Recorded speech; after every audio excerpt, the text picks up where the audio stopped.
Hello everybody and welcome to another Studio Series review. In today's video, thanks to the team at Robot Kingdom, we're taking a look at the Studio Series 35 Leader Class Jetfire. This is one of the biggest of the Studio Series we have had.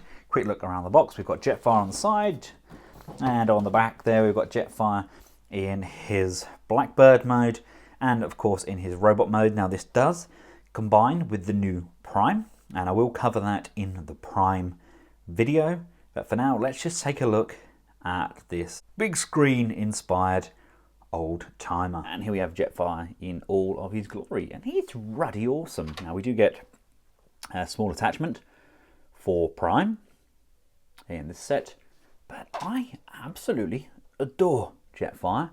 He's a fairly substantial size and he is leaps and bounds more articulated than what we got with the original leader.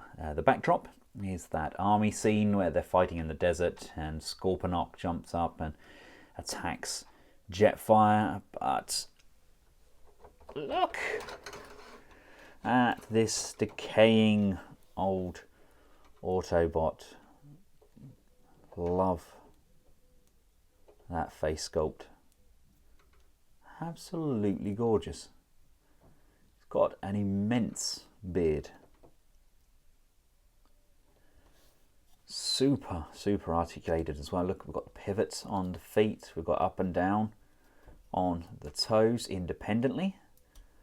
The ankles can move and rotate. We've got the bend on the knees and bend on the thigh, outwards and downwards. Lovely ratchets, great panel lining and detailing. We've got the rubber sections that come up to the side. Love the jet turbines there. We have articulation on the hands. We have that bend on the wrist and rotation there. He has his axe. The axe is built in. You can just detach this from there and he can either hold it as a stick or he can place it in the top of his hands. We've got some circuitry detail on the tops of those arms. We've got a bend on the elbow, rotation, mushroom peg, up and down friction joints. The head can look up and look down. We can go left and we can go right, and we can tilt quizzically side to side. And here he is alongside Leader Class Jetfire. Now this is not the standard Leader. This is the Dream Factory's limited release, and with all the additional paint applications and the additional mods that make him kind of more screen accurate.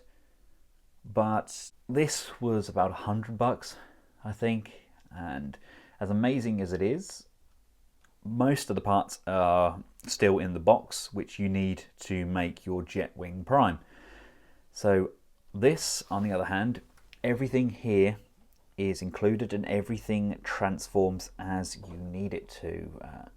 Love what they've done, and as you can see, the size isn't hugely different. I mean, that's a Leader class, and this is, by all intents and purposes, a fairly substantial Leader. I mean, side profile, do you have that chicken leg thing going on? But again, this is something that was included with the original version, and it's got this additional back piece that we added and the leg panels, whereas everything is already there on the Hasbro offering. And they've done a very good job with it. It's not even really that hollow. Everything's kind of folded up and everything has its own place. Now, as much as I adore this Studio Series figure, this is actually my favourite Studio Series figure to date as standard. Obviously, I do like the kind of upscaled versions that have been done by Wei Zhang.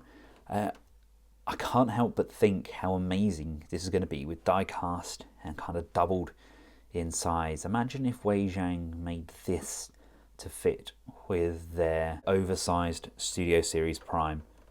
It would be massive, but it's doable.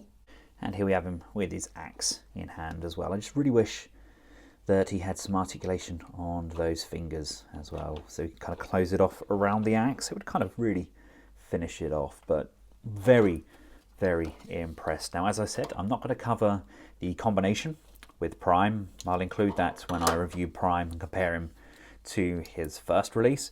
But for now, let's get him transformed up into his jet mode. Let's just untab these sections here. Coming down to the underside of the feet, you want to bring these pieces inwards, and the feet are going to collapse. The leg rotates around like so and bends up on that joint, just tabbing back in on itself like so. This leg panel collapses down like so.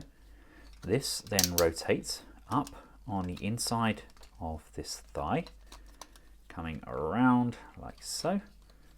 This then comes down like this. This collapses in and tabs into the inside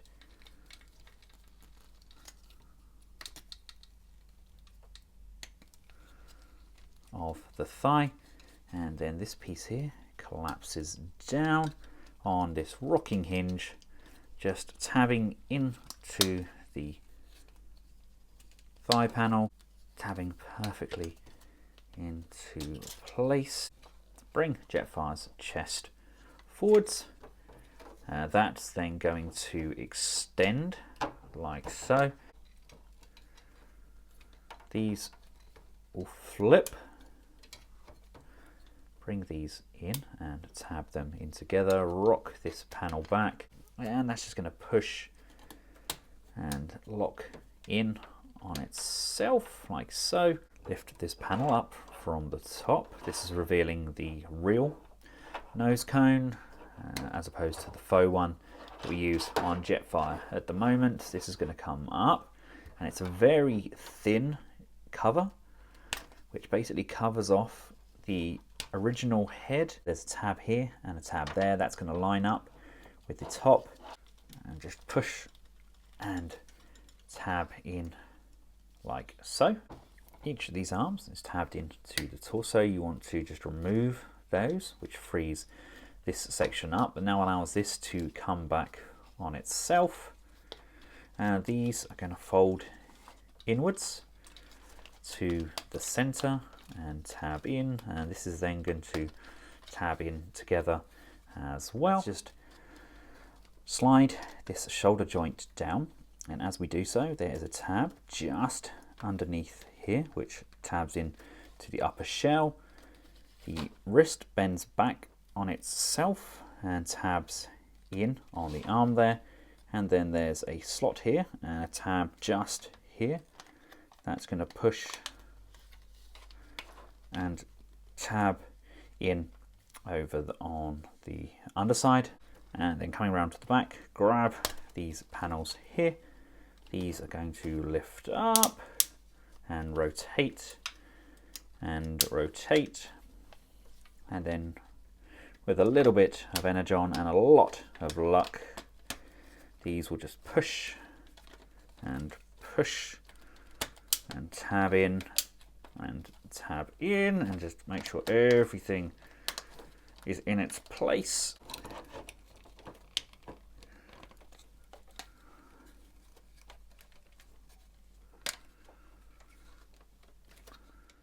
We then close off his walking stick, tab that in. It then goes on the underside of the front of the jet, and that's just going to push and tab in. For those of you that are curious, there is a space on the underside there to store his axe. And what a glorious jet mode it is. Tidies up really nicely. Shame about the uber thin rubbery plastic to avoid any sharp pointy pieces, but I absolutely adore that. Now mine doesn't quite tab in as well as I'd like. Again, much like with Megatron, things have to kind of be pegged in at about 1,000 places all at the same time for things to lock. But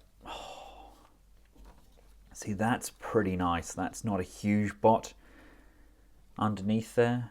That actually passes as a supersonic jet in my opinion. Now, do we have a Decepticon or a Autobot logo? Not that I can see. I can't see either on here anywhere, but we've got some really clean, crisp detailing. Definitely my favorite version of Jetfire to date, without a shadow of a doubt. And as for scale, in my opinion, looks really good with the Legends scale figures from the movie. I think they work exceptionally well together. And here we have them with some more of the Legends as well. It's a good size. Now unfortunately I can't do a straight up comparison with the Dream Factory Jetfire, just sheerly because his parts to get him fully transformed are all in storage, but you have to take my word for it, it is a very clean cut figure. And